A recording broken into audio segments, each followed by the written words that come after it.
నీ వల్లే మాకిన్ని కష్టాలు వచ్చాయి తప్ప నువ్వు ఇంటి కోసం చేసిన మంచి పని లేదు. నేనేం కావాలని చేయట్లేదు లక్ష్మి. మిమ్మల్ని ఇబ్బంది పెట్టడం నా ఉద్దేశం కాదు.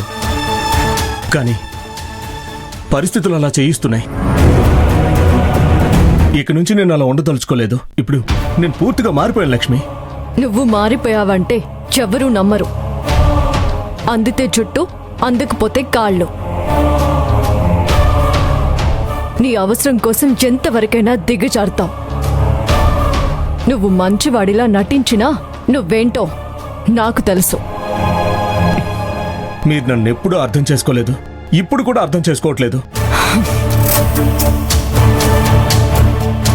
నేను దొంగని, మోసాలు చేస్తున్నానని అన్నీ మీరే డిసైడ్ చేస్తున్నారు. సరే, నేను తప్పు చేసి ఉండొచ్చు. మీరందరూ మంచివాళ్ళు కదా, మరి మీరెందుకు నాకు తిట్టి బుద్ధి చెప్పలేదు? నేను బంధాల పట్ల బాధ్యతగా లేను. సరే, మరి మీరేం చేస్తున్నారు? మమ్మల్ని సరైన మార్గంలో పెట్టాల్సిన నువ్వే ఒక దొంగలా తప్పించుకుని తిరుగుతున్నావంటే నీకేం చెప్పాలి?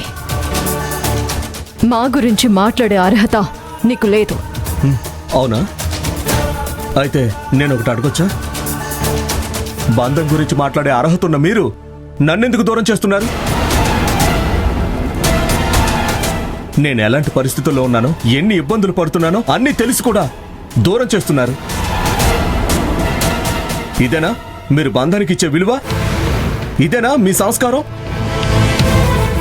మీ నాన్న ది గ్రేట్ ఆర్మీ మ్యాన్ నేర్పించిన మంచితనం?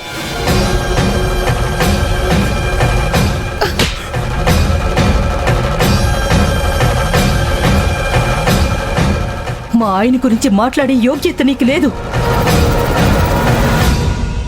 యోగ్యత గురించి మీరు మాట్లాడకపోతే మంచిదే.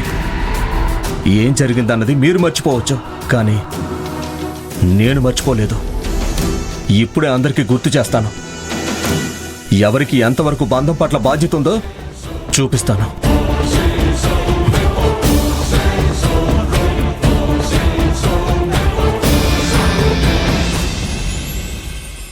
అక్క, దయచేసి నువ్వు ఏడోకక్క, ప్లీజ్ అక్క. మేమంతా ఉన్నాం కదా, మేము ఉండగా నువ్వు ఎందుకంత భయపడుతున్నావు అక్క? మేము చూసుకుంటాం అక్క. వాడు నిన్నేం చేయలేడు. ఏం చేయలేడు అనుకుంటే అది మన తెలివి తక్కువతనో హరి. అతనెంత నీచుడో నాకు మాత్రమే తెలుసు. డబ్బు కోసం ఏవైనా చేస్తాడు. ఈసారి మనం చేసిన దానికి చాలా కోపంగా ఉంటాడు. వాడేం చేసినా మేము చేతులు కట్టుకుని చూస్తూ ఉంటాం అనుకున్నావా? నీకండగా మేమున్నాం. నువ్వెవరికి భయపడాల్సిన అవసరం లేదమ్మా. లేదు నాన్న, అతను ఎలాంటి వాడో మీకు తెలీదు. ముందు అమ్మోకి అతన్ని దూరంగా ఉంచాలి. మళ్ళీ నా కూతురి దరిదాపుల్లోకి వచ్చాడంటేనే అమ్మో నాకు భయంగా ఉంది. అతనికి ఎంత దూరంగా ఉంటే అంత మంచిది. అతని నీడ కూడా నా కూతురి మీద పడకూడదు. అక్క, నువ్వు ఇక దేని గురించి ఆలోచించకక్క. నీకు నేనున్నాను. నీ నుండి అమ్ముని దూరం చేయడం ఎవ్వరి వల్ల కాదు.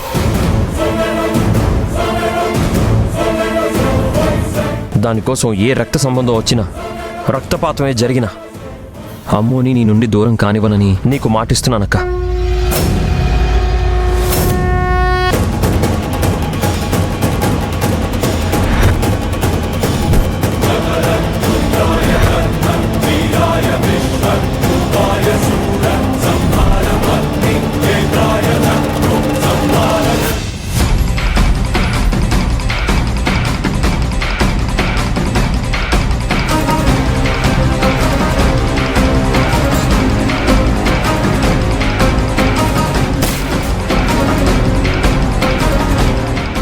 బంధు విలువ నాకు తెలీదు అంటున్నారు కదా. నేను ఏ బంధాన్ని మర్చిపోలేదు. మీరు ఈ ఆల్బమ్ ఓపెన్ చేసి చూడండి, అంతా మీకే అర్థమవుతుంది. మీకు మీరే డిసైడ్ చేసి మనసు నుండి ఈ ఇంటి నుంచి దూరం చేశారు కదా. కానీ రక్త సంబంధం అనేది ఒకటి ఉంటుంది కదా, దాన్నెవరూ మార్చలేరు. మీరు ఒప్పుకున్నా ఒప్పుకోకపోయినా అదే నిజం. సరే, నిజం ఒప్పుకోవడానికి మీరు సిద్ధంగా లేరు కదా, అది చూద్దాం. తీసుకోండి, మన మధ్యనున్న తీపి జ్ఞాపకాల్ని కాల్చేయండి.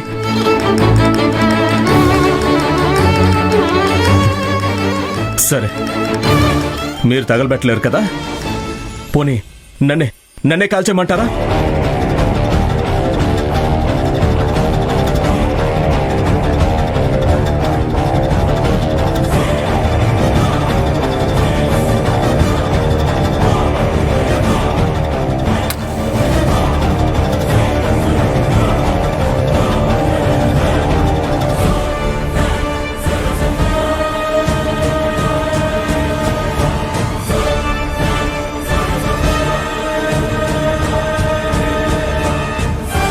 అన్నయ్య ఆగు, అన్నయ్య ఆగు, అన్నయ్య ఆగు, అన్నయ్య ఆగు.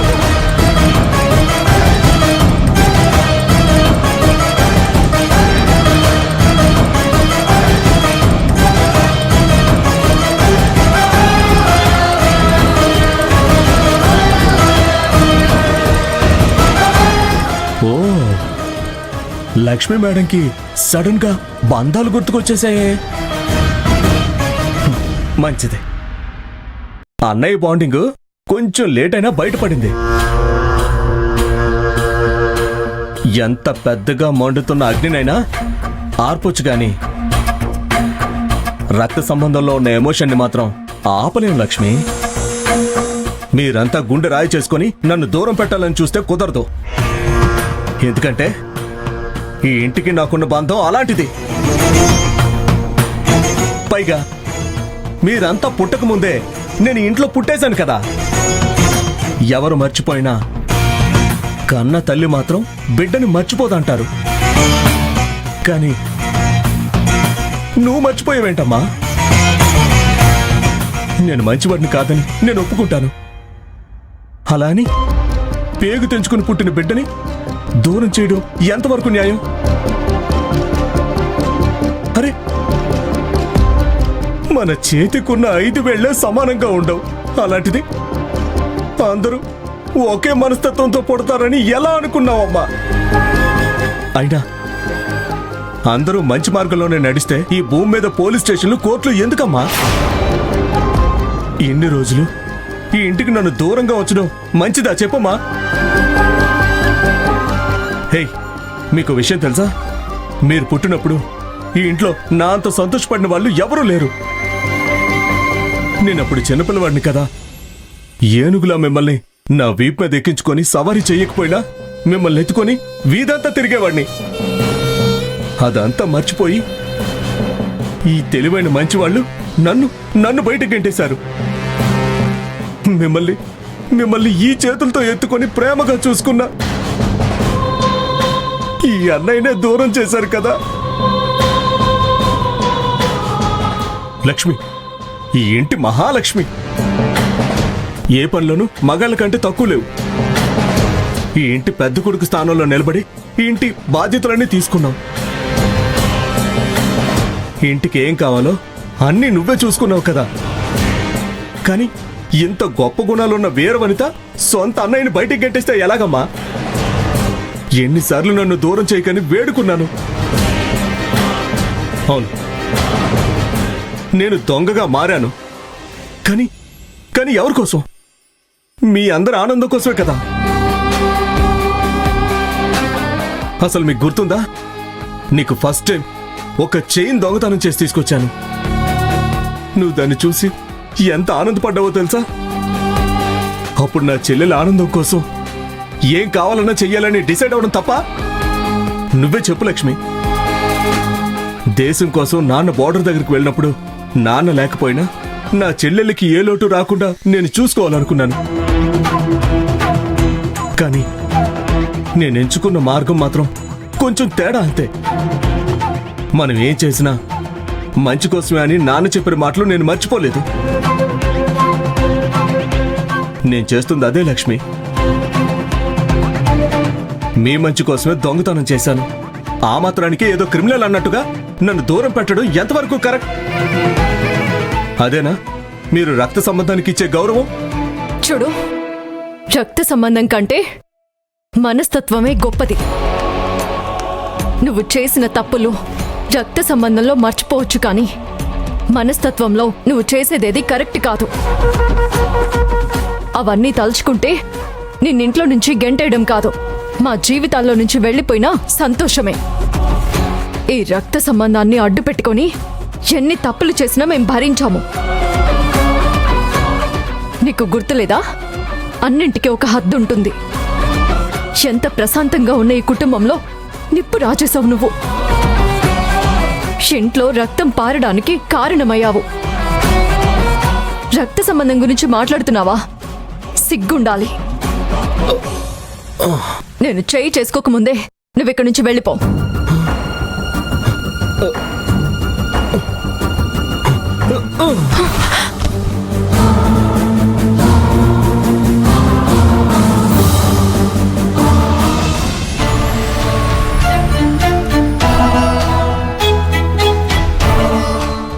అయినా తనంత హడావిడిగా ఎందుకు వెళ్ళిపోయింది? ఒకసారి కాల్ చేద్దాం.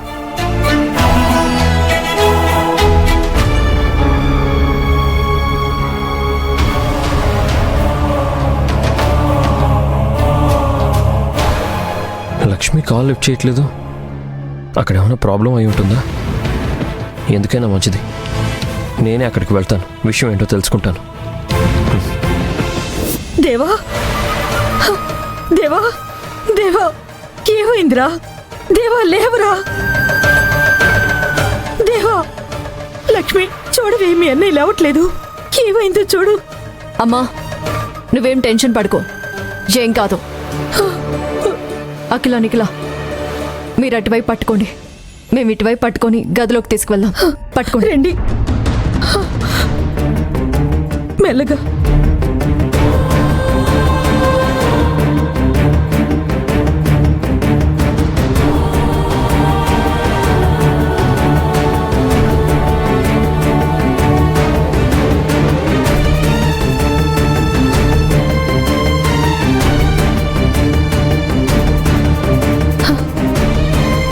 భగవంతుడా, ఏమైంది? దేవా ఏం మాట్లాడట్లేదు, కనీసం కదలట్లేదు. నిఖిల, ఏమైందో చూడు.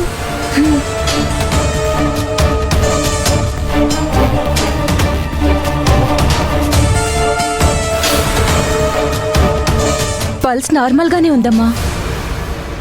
ఎందుకు మెలకు రావడం లేదో అర్థం కావట్లేదు. కొన్నిసార్లు టెన్షన్ వచ్చినా, గాయాలైనా ఇలా స్పృహ లేకుండా పడిపోతారు. ఇలాంటి పరిస్థితులు ఇలాగే వదిలేయటం మంచిది కాదు. ఇప్పుడు ఏం చేద్దాం? అయితే అమ్మా, అంబులెన్స్ కి ఫోన్ చేద్దాం. నువ్వేం మాట్లాడలేదంటే ఇప్పుడేం చేయాలో చెప్పు. పాపం, మా అన్నయ్య స్పృహ లేకుండా పడిపోయినప్పుడు రక్తం పంచుకుని పుట్టిన మేమంతా ఎలా చూస్తూ ఉండగలం? ఏదో ఒకటి చేస్తాం. పదండి, రండమ్మా, రామ్మా.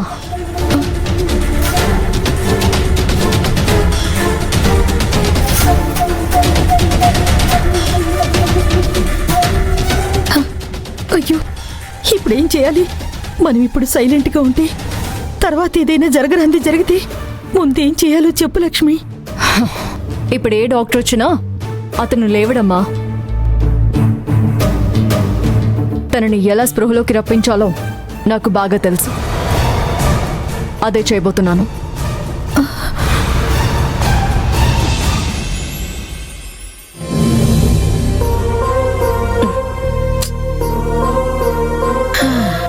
అబ్బబ్బబ్బబ్బబ్బా, పొద్దునుంచి పని చేస్తూనే ఉన్నాను, ఒక్క పని కాలేదు. ఆంజనేయ స్వామి తోకలా ఒకదాని తర్వాత ఒకటి వస్తూనే ఉన్నాయి. ఆఖరికి పేపర్ చదవటానికి కూడా తీరికలేదు.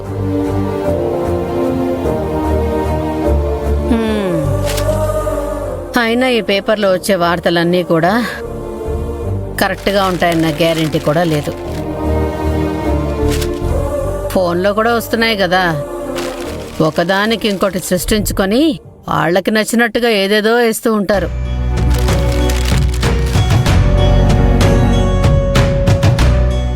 ఏంటి, నీకేమైందే? ఏదో దయ్యం పట్టినట్టు కూర్చున్నావు. ఇందాక నుంచి నేను మాట్లాడుతూనే ఉన్నాను, ఉలుకు లేదు పలుకు లేదు. ఏమైంది నీకు? సంబంధం లేని వాళ్ళ గురించి మాట్లాడడం నాకు ఇష్టం లేదు. ఆ? లేదు లేదు, రాజుగారి ప్యాలెస్ మ్యూజియం అయితేనే బెటర్. షాపింగ్ మాల్ అంత బెస్ట్ ఆప్షన్ అయితే కాదు. మామయ్య ఇంకా నువ్వు జమానాలో ఉండే ఆలోచిస్తున్నావు. అదంతా ఓల్డ్. ఇప్పుడంతా షాపింగ్ మాల్స్, ఫ్రెంచ్ కేఫ్ ఇదే ఫేమస్. ఓ మనమంతా అక్కడికే వెళ్దాం ప్లీజ్. ఏంట్రా మామ కోడళ్ళిద్దరు ఏదో షాపింగ్ మాల్ అని డిస్కస్ చేస్తున్నారు? ఏంటి విషయం? అమ్మమ్మ నువ్వు వెళ్ళి త్వరగా రెడీ అవ్వు. ఈ రోజు మనమంతా కలిసి బయటికెళ్తున్నాం. హ్యాపీగా బయట తిరిగి మంచి హోటల్లో భోజనం చేసి వద్దాం. త్వరగా రెడీ అవ్వు. ఆ? అమ్మా నువ్వు కూడా వెళ్ళు. తాతయ్య పిన్నికి కూడా చెప్తాను. ఈ రోజు మనం పార్టీ చేసుకుందాం. ఆ? ఏంటి పార్టీనా? ఇప్పుడు అవన్నీ ఎందుకే?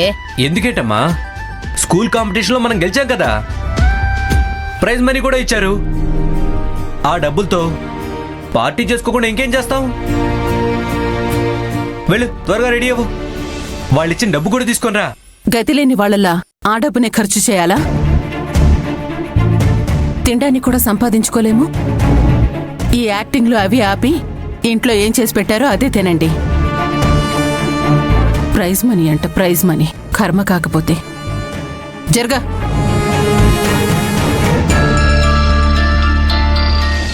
అమ్మ ఎప్పుడు ఇంతే. నువ్వు వెళ్ళమ్మమ్మా, త్వరగా రెడీ అయ్యిరా. ఈ రోజు నా ఫేవరెట్ పాస్తా కొనిస్తాను, అది కూడా నా డబ్బుతోనే. అయ్యో ఇప్పుడు అవన్నీ ఎందుకమ్మా? స్కూల్ వాళ్ళు నీకు ప్రైజ్ మనీ ఇచ్చింది ఇలా పార్టీలు చేసుకోవడానికి కాదు. ఆ డబ్బును జాగ్రత్తగా దాచిపెట్టుకుని అవసరం వచ్చినప్పుడు ఖర్చు పెట్టుకోమని. అదే అమ్మమ్మ నేను చెప్పేది కూడా. మనకిప్పుడు డబ్బులు కావాలి, ఉపయోగించుకుందాం. అమ్మా వాళ్ళు ఇచ్చిన ప్రైజ్ మనీ అంతా ఇచ్చేమని చెప్పట్లేదు. ఏదో గెలిచిన ఆనందంలో పార్టీ చేద్దామని. ఇంకేం అడగకుండా డబ్బులు ఇచ్చేయమ్మా. నువ్వేంట్రా చిన్నపిల్లోడ్లాగా? ఇలా అనవసరమైన వాటికి డబ్బులు ఖర్చు చేయడం అంత మంచి పనేం కాదు. ఇప్పుడేంటి, మీరు మీకు ఇష్టమైన ఫేవరెట్ ఫుడ్ తినాలి అంతే కదా? నేను రెడీ చేసి పెడతాను, మీరు తినండి. అయ్యయ్యో మీరు చేస్తారా? వద్దమ్మమ్మా. లాస్ట్ టైం గోబీ చేయమంటే పకోడీ చేసి దాన్నే గోబీ అనుకుని తినమని చెప్పావు. ఈసారి కూడా అలాగే చేసేలా ఉన్నావు. ప్లీజ్ అమ్మమ్మా, మనం బయటికెళ్ళి తిందాం. చూడమ్ములు, బయటికెళ్ళి తింటాం కుదరదని చెప్పాను కదా. మీకేం కావాలో చెప్పండి, హోటల్ కన్నా బాగా చేసి పెడతాను. అది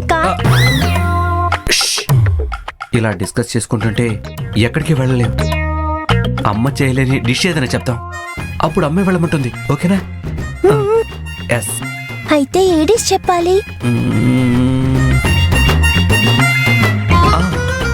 పిజ్జా. పిజ్జా. ఓకే, అరగంటలో రెడీ చేస్తాను.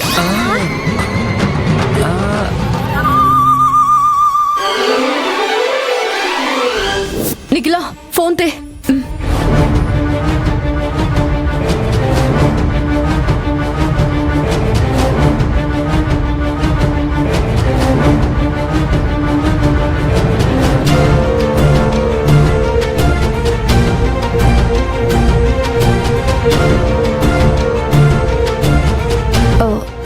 హలో సార్, నమస్తే.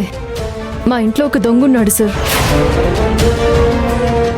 ఎవరు కొట్టారో తెలియదు కానీ ఒళ్ళంతా గాయాలున్నాయి. ప్రస్తుతం స్పృహ కోల్పోయాడు. అతన్ని ఒక గదిలో బంధించాము. త్వరగా ఇక్కడికి రండి సార్. లక్ష్మి ఎవరితో ఫోన్లో మాట్లాడుతోంది? హాస్పిటల్కి అయితే కాదు. ఏం మాట్లాడుతుందో వినాలి.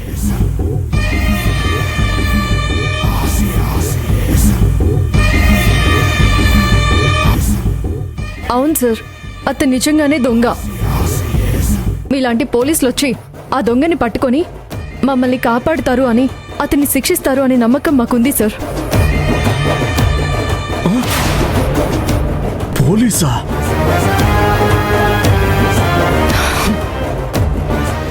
దయచేసి త్వరగా రండి సార్. అయ్యో పోలీసులా? ఇక్కడి నుంచి ఎలా ఎస్కేప్ అవ్వాలి?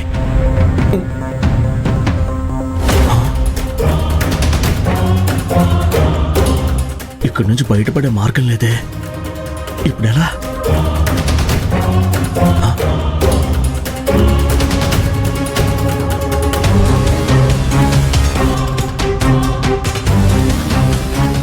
ఏంటి నిజంగానే పోలీసులకు ఫోన్ చేసావా?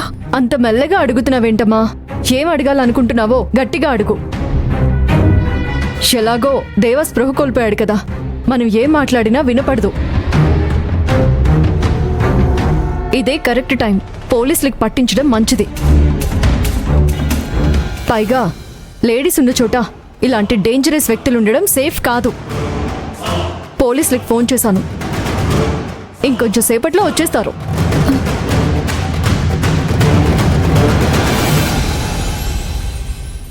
ఏమైందో ఏంటో, లక్ష్మి ఫోన్ లిఫ్ట్ చేయట్లేదు. త్వరగా వెళ్ళాలి. అతనెంత నీచుడో నాకు మాత్రమే తెలుసు. డబ్బు కోసం ఏవైనా చేస్తాడు. ఈసారి మనం చేసిన దానికి చాలా కోపంగా ఉంటాడు. అక్క విషయంలో జరిగింది లక్ష్మితో చెప్దాం అనుకున్నాను, కానీ ఫోన్ లిఫ్ట్ చేయట్లేదు. పాపం ఏం టెన్షన్లో ఉందో ఏంటో. అయినా అక్క గురించి లక్ష్మి దగ్గర చెప్పకుండా ఉండలేను. చెప్తే ఆ సమస్య నుంచి ఏదైనా పరిష్కారం ఆలోచించవచ్చు.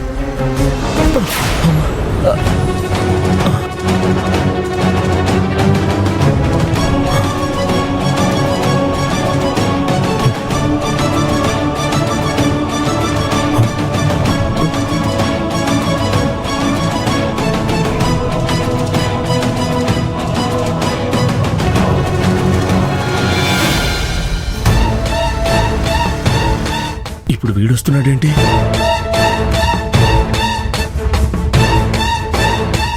వీడిప్పుడే రావాలా? ఇప్పుడు ఏం చేయాలి?